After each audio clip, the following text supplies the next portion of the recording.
Thiruvananthapuram വഞ്ചിയൂരിൽ വഴിതടഞ്ഞ് CPIM സമ്മേളനത്തിനുള്ള stage കിട്ടിയ സംഭവത്തിൽ ഹൈക്കോടതിയിൽ സത്യവാങ്മൂലം സമർപ്പിച്ചു DGP. പരിപാടികൾക്ക് അനുമതി നൽകരുതെന്ന് നേരത്തെ സർക്കുലർ ഇറക്കിയിരുന്നു. സംഭവം അറിഞ്ഞപ്പോൾ ഉടൻ തന്നെ ഇടപെട്ടിരുന്നു എന്നും DGP വ്യക്തമാക്കിയ ശ്രീകാന്ത് വിവരങ്ങളുമായി ചേരുന്നു. ശ്രീകാന്ത്, കോടതി ഇപ്പോൾ അത് പരിഗണിക്കുകയാണ്.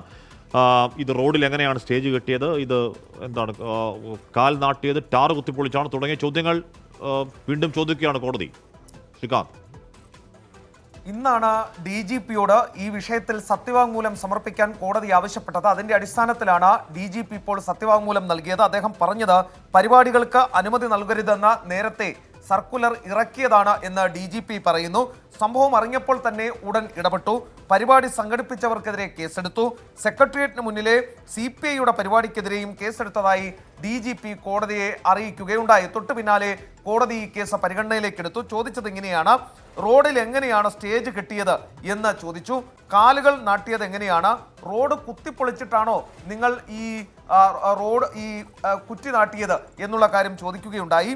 അങ്ങനെ റോഡ് കുത്തിപ്പൊളിച്ചിട്ടുണ്ടെങ്കിൽ കേസ് വേറെയാണ് എന്ന് കോടതി മുന്നറിയിപ്പ് നൽകി.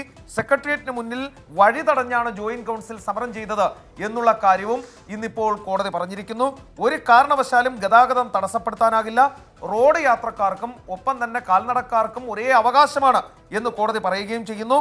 ഒപ്പം തന്നെ ഹൈക്കോടതിയിൽ DGP നൽകിയ വിശദീകരണത്തിന് തൃപ്തികരം എന്നൊരു സൂചനയോ അത്തരത്തിലൊരു പരാമർശമോ കോടതിയിൽ നിന്നും ഉണ്ടായിട്ടില്ല. പകരം ചോദ്യങ്ങൾ ഇങ്ങനെ ആവർത്തിച്ചു കൊണ്ടിരിക്കുകയാണ്. ഇപ്പോൾ വാദം പുരോഗമിക്കുന്നു. ഓക്കെ, ശ്രീകാന്താണ് വാർത്തയുടെ വിവരങ്ങൾ നൽകിയത്. വഞ്ചിയൂരിൽ റോഡ് തടഞ്ഞ CPIM പരിപാടിക്കെതിരെ കോടതി അതിരൂക്ഷ വിമർശനം കഴിഞ്ഞ ദിവസം ഉന്നയിച്ചതാണ്. ഇന്നിപ്പോൾ വഞ്ചിയൂരിൽ റോഡിന്റെ സ്റ്റേജിന്റെ കാലുകൾ നാട്ടിയത് എങ്ങനെയാണ്? റോഡ് കുത്തിപ്പൊളിച്ചെന്ന് കോടതി ചോദിക്കുന്നു. റോഡ് കുത്തിപ്പൊളിച്ചുവെങ്കിൽ കേസ് വേറെയാണ് എന്ന് ഹൈക്കോടതി പറയുന്നു. സെക്രട്ടേറിയറ്റിന് മുന്നിൽ വഴി തടഞ്ഞാണ് ജോയിന്റ് കൗൺസിൽ സമരം. ഒരു കാരണവശാലും ഗതാഗതം തടസ്സപ്പെടുത്താനാവില്ല എന്ന് താക്കീതിന്റെ സ്വഭാവത്തിൽ പറയുകയാണ് കോടതി.